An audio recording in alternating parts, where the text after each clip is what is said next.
Hello, Bijou, my friend. Welcome back to the podcast, Unabashed You. It's a pleasure to have you. I think this is your third or fourth time with us. We always have things to talk about. Yes. Yes. Thank you so much, Rachel, for having me. Always a Oh, pleasure chatting with you.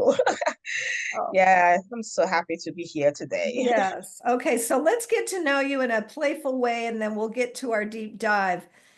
If you could try out any job for the day, Bijou, what would it be? Oh, I think a doctor. A doctor. Wonderful. hmm I've always wanted to be a doctor when I was younger. But for some reason, I didn't pursue the dream. Right.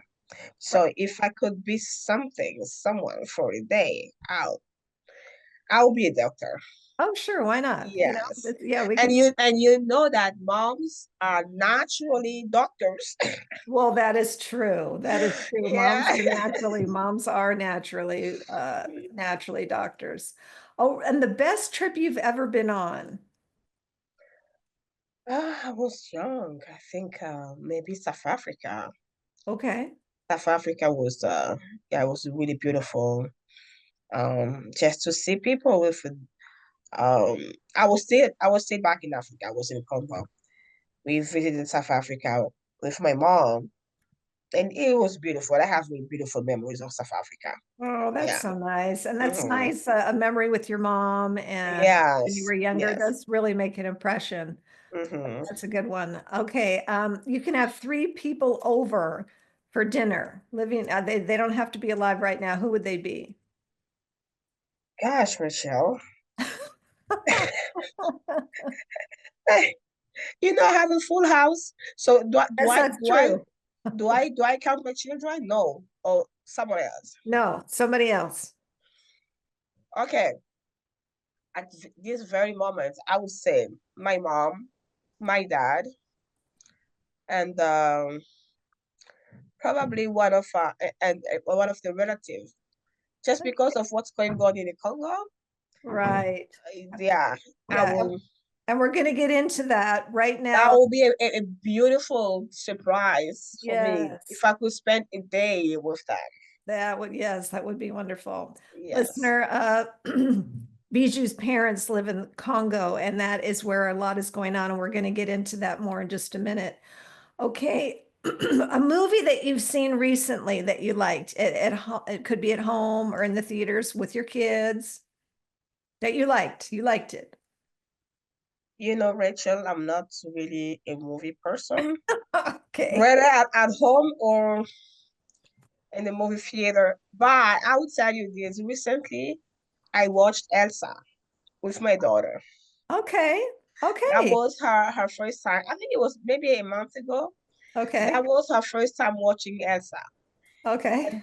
And and since then, I mean, it's like let it go, let it go. Every time in the house, she keeps singing, she's playing with the piano. So now it's Elsa everywhere in the house. Oh my gosh, Yeah. that is so cute. That is just, see, that's why this is a fun question. Yes. I figured we're watching something with your kids for sure. If Yeah, not, and because that night my husband was doing something with the boys, and I stayed with her because I have four boys and one girl. I stayed with her at home, and I was like, okay, maybe we should also do something together. So we decided to watch Elsa.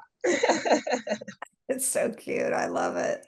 Oh, Yeah, that's great. Okay, how about a quote that's inspiring you these days? Is there a quote that you are sort of leaning on? that's something that's really stuck in my heart. The quote that says, "Do something good, Mm, even if stand for what is right, even if you have to be the only one. Stand for it." ooh. Yeah. Oh, I like that. Even if hmm you have to be the only one, stand for it. Because you know Yeah. in your heart it's right. It's right. It's Right. right. And that's also something that I'm really trying to teach to my children Right. to learn that because especially when you are teenager, when in elementary school, you have the tendency of just doing whatever everybody's doing. That's Yeah. when you know what is right in your heart. Stand for it. Right, stand for it. Ooh, I love Mhm. that. Yeah, stand for it. Gosh, that's really inspiring. And that's one of the reasons I do this and come, search for fun questions and playful and inspiring questions because I get inspired and encouraged. So it's for everybody. Stand for it. Yeah. All right. Well, the reason we're here today is to highlight the great work you and the team are doing at Moseka Action Project. So Mhm. let's kind of start at the beginning. What is the backstory that inspired you to found Moseka Action Project? Rachel, I am originally from Congo, so I was born and raised in Congo, in the Democratic Republic of Congo, because there is two Congo, and I'm from the Democratic Republic of Congo. So, right after college, I did some volunteer work in a big hospital. It's called Panzi Hospital. That was founded by the Nobel Peace Prize, Dr. Mukwege. And at that time, the hospital had a particularity. Most of the patients there were women survival of rape because it was a kind during a post-conflict moment in the Congo. There has been an ongoing situation of armed conflict in Congo, so it's on and off. So the time I went there, it was one of those post-conflict moments, Right. and there were just a lot of women that I met in Panzi Hospital that were victim of sexual violence, and I spent I think about 2 months in the hospital. And of course, as you know it, rape always has consequences. Mm-hmm. You can get sick, you can get some STD, you can get pregnant.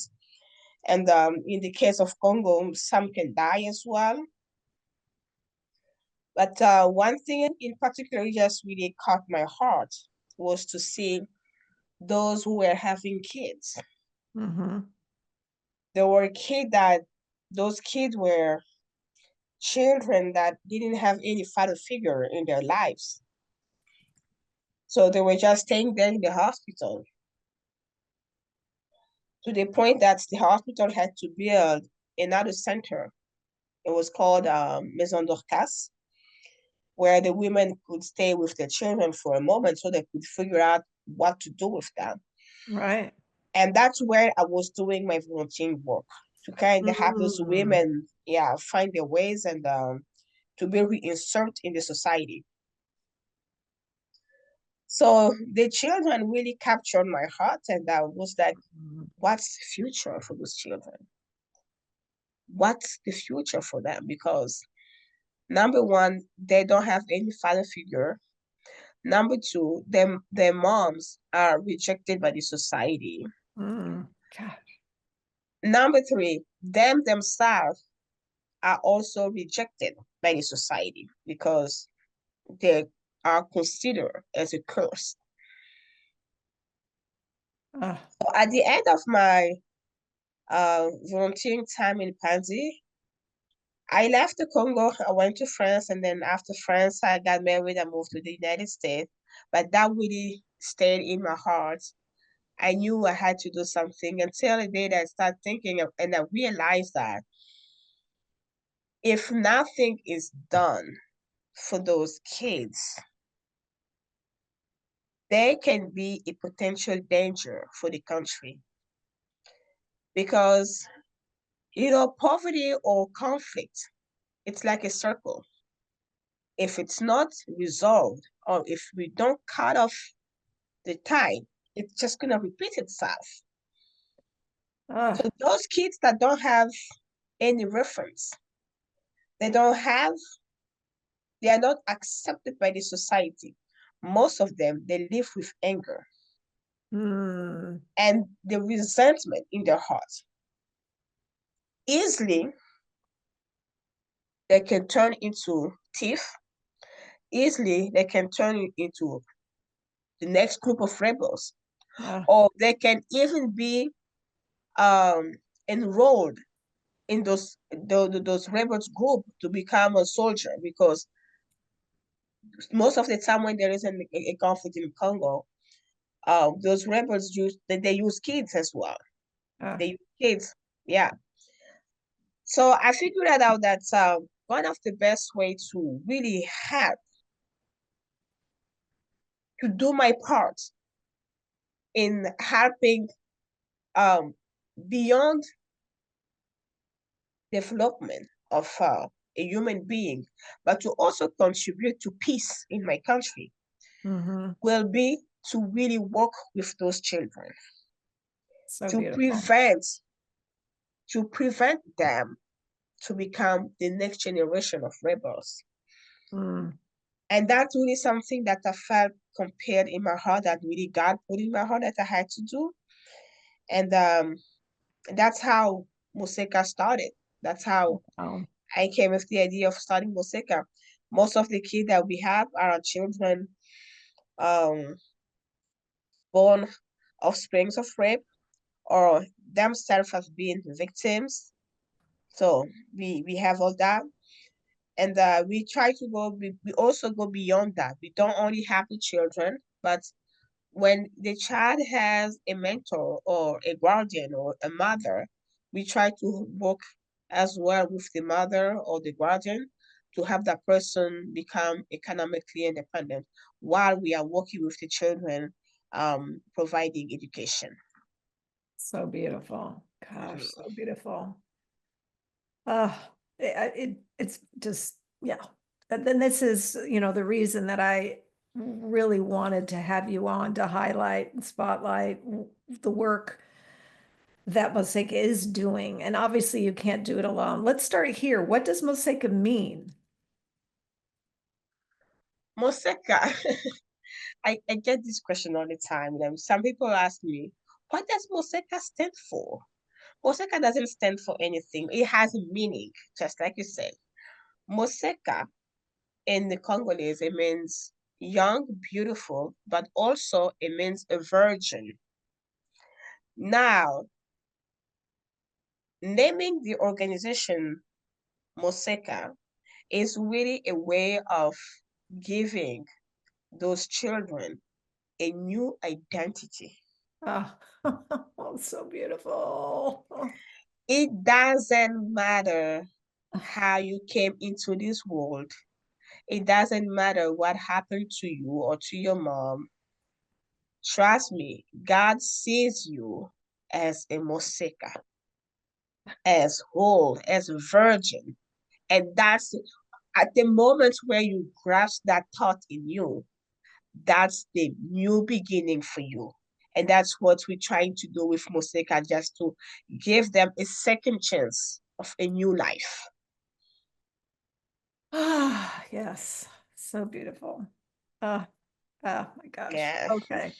All right. So, wanting to hear more about, I know that Mosaic, right, and you've really are doing a lot right now. It Mm-hmm. sounds like you've kind of put these into three different programs. You've got a Dream Come True, Family Empowerment Program, and Fearfully and Wonderfully Made. Mm-hmm. So, can you give us like an example of each of those and maybe a child or a mother or guardian that goes with that and how that has impacted their lives? When we first started Moseka 5 years ago, I'll talk about first the a dream come true. When we first started Moseka 5 years ago, and it was back to school day, I received the pictures of the Moseka kids, and one child caught my eye. His name is Elia, or you can say Elijah in English, but in Swahili they call him Elia. Okay. And that little boy he just had that presence of someone who wanted something for his life.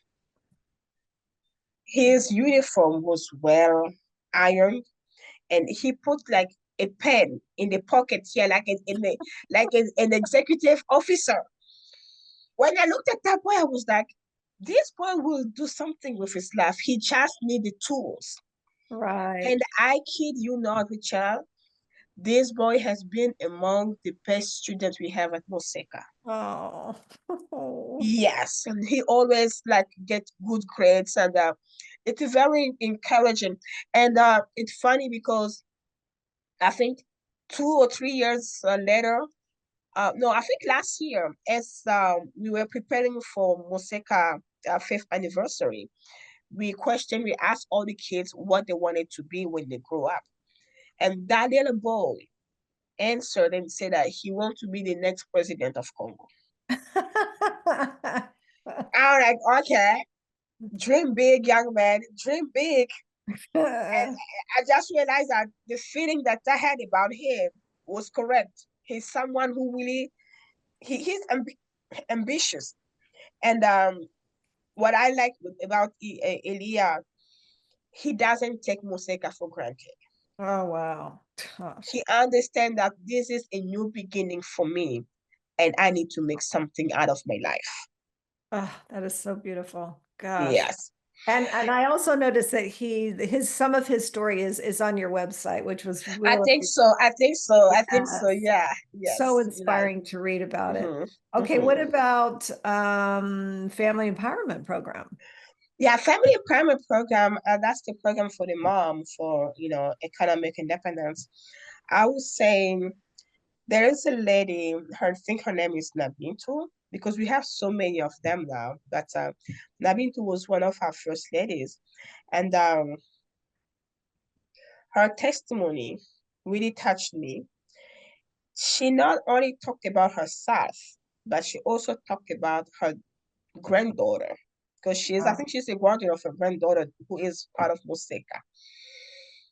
She said never in her life could her ever imagine that her granddaughter will go to school and mm, be in the condition that Moseka is putting her. mm, Uh, that's for her, it's really an answer from God. mm, He used to see other kids going to those good schools. That never even crossed her mind that one day she could have someone, going to the same school. wow. She was really touched. And then she is also doing great in her business and happy taking care of the granddaughter. Yeah. That's That wonderful. those are the kind of things that when you see the results, it keeps you the stamina to keep going. Right. I can totally see that. Yeah. Okay, what about fearfully and wonderfully made? Yeah, Fearfully and Wonderfully Made. I think you might know him, Danny. We have a child. Fearfully Wonderfully Made started with him because Danny also was an offspring of rape, but it happened to be a child with albinism. And albinism in most African countries is seen as something obscure, like bizarre, like supernatural. People believe that albinos have some supernatural powers, and so some people can even kill albinos just to get some of the part of their bodies to do some, Oh, gosh. incantation over it and things of that nature, just you know, because they believe in witchcraft and things like that. Mm, So that little boy, number one, he has an offspring of rape.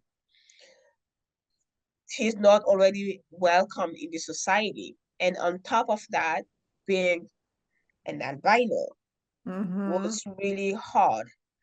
Uh, when we took him in Moseka, he was, I think, 3 years old, or three or four, because he started preschool at Moseka.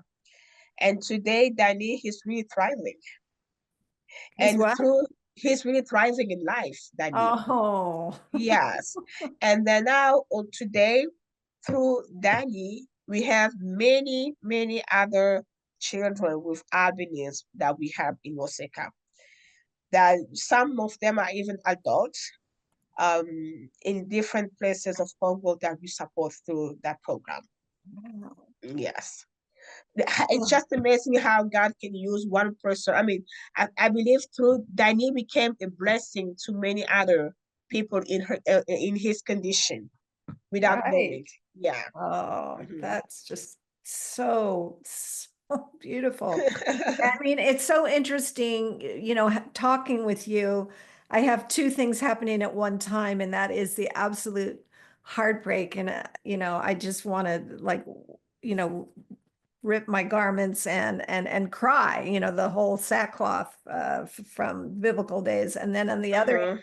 I'm filled with such inspiration and so much hope at the possibilities of what can be through Moseka and people who actually want to help and want to show up and make a difference.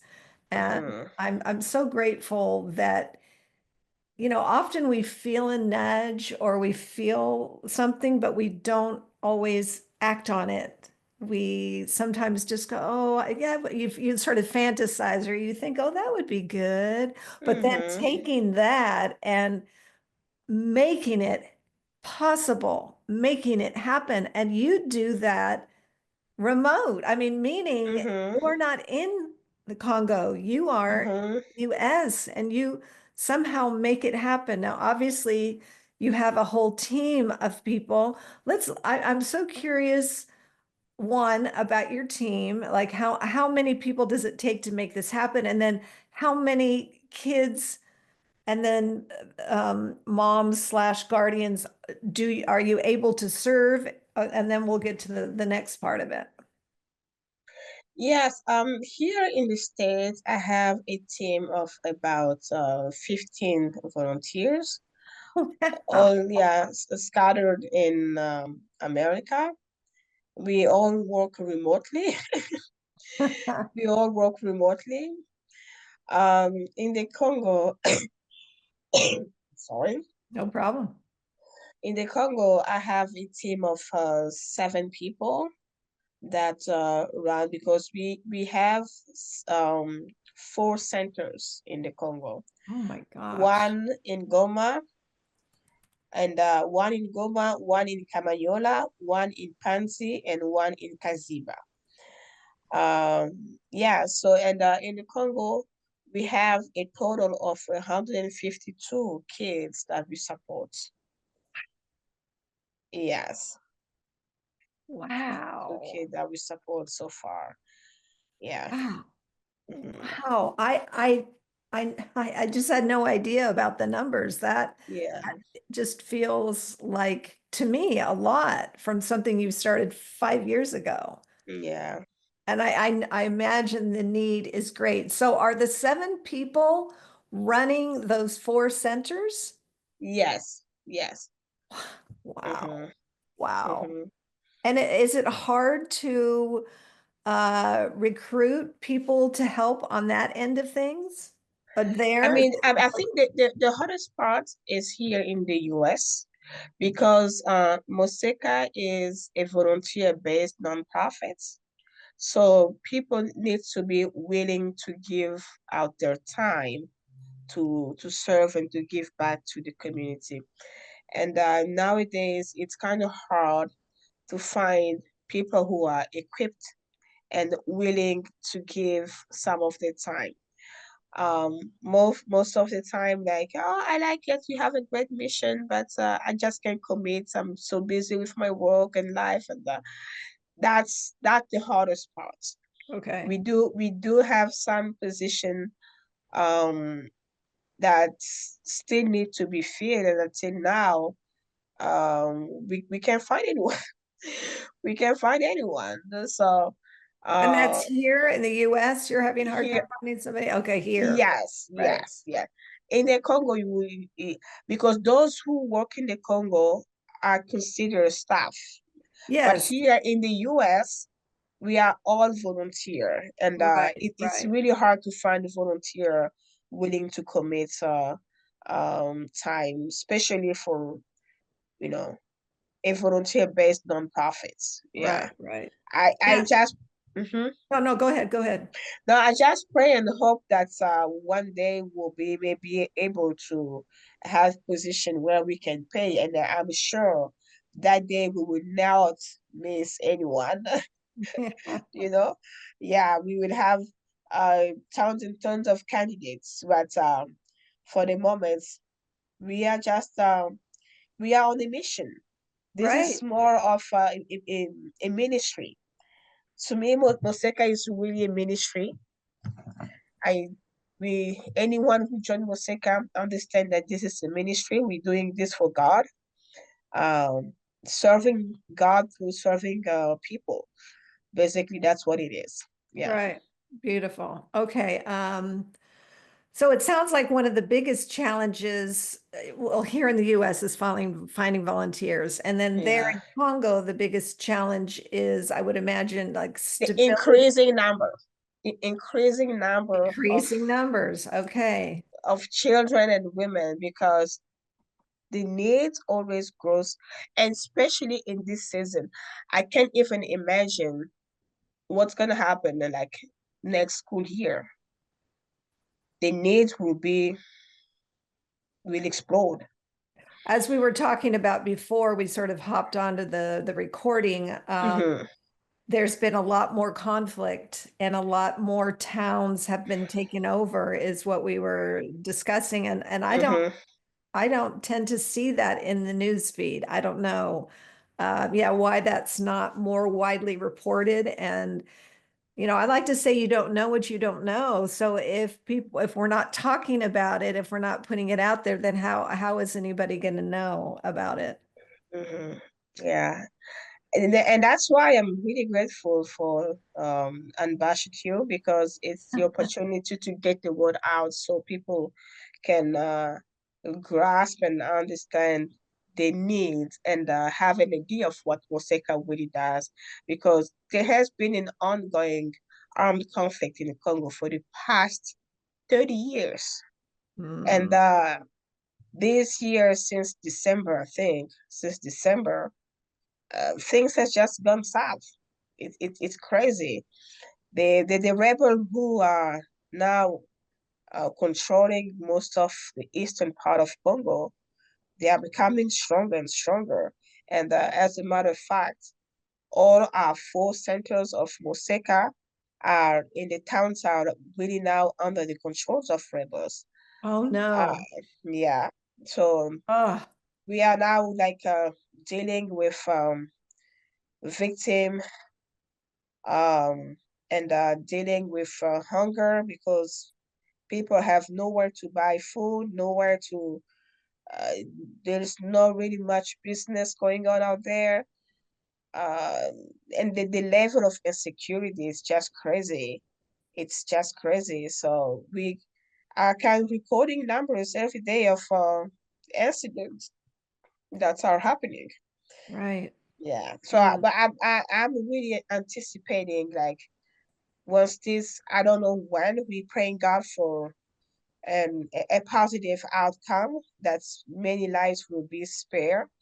Um, but I can already anticipate that the number of the children that will be either uh, victim or orphans will go high. right. Oh, okay. Yeah. Yeah.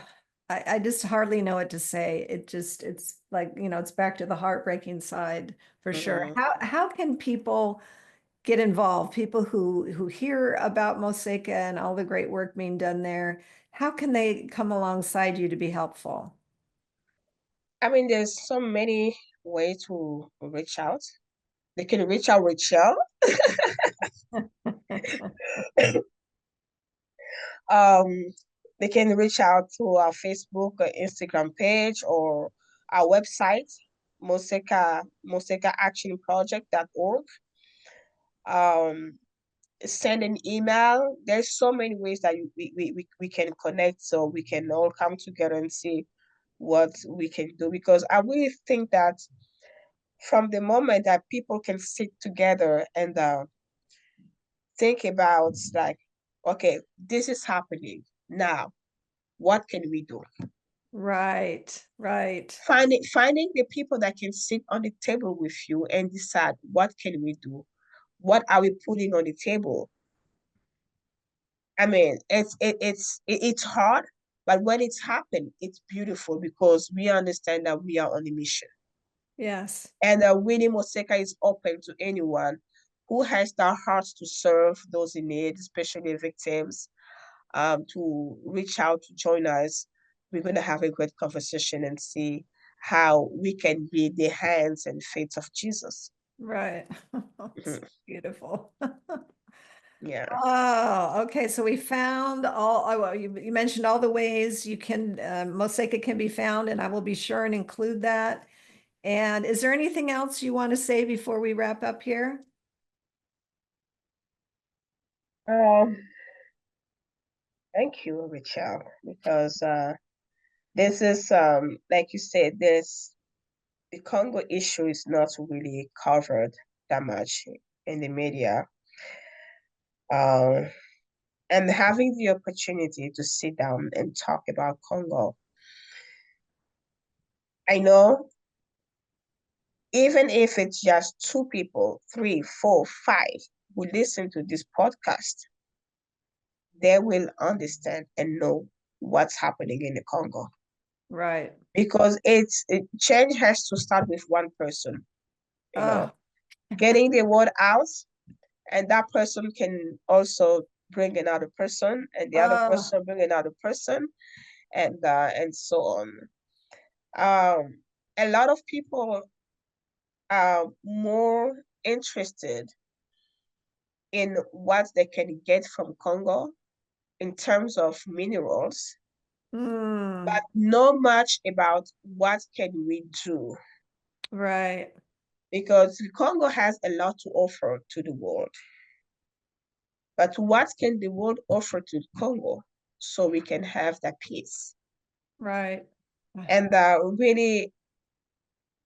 I'm really grateful, Rachel, that we could have that moment of unabashed you, Yeah, talking with our hearts, yes, the just to put the word out there so people know and understand, right. especially during this month of March, which is a Women Month. Um, Talking about women issues in the Congo is very critical. Yeah, Yes. and I really appreciate that. Thank you so much, Michelle. Oh, you're so welcome. It's my pleasure. Again, so important to get the word out there to let people know what is being done on behalf of the children, on behalf of the women who have, I mean, nobody signed up for this. That's the heartbreaking part. Makes me, it just makes me want to cry, that just the tragedy and the pain and the suffering of it all. And Mm-hmm. at the same time, again, filled with so much hope and Mm-hmm. potential for some healing with Yes. people standing up, like you were talking about earlier, Mm-hmm. standing up. And I don't think it takes that much to be helpful. And the need Yeah. is great. And yeah, I feel extraordinarily privileged to be your friend and to know of the work you are doing, and to come alongside it and, try to be a little trumpet You about. are a blessing to us, Rochelle. You are a blessing. Oh, thank you, Bijou. Yeah. Thank you so much. Appreciate all your Yes. time Yeah. and letting us know. Thank you.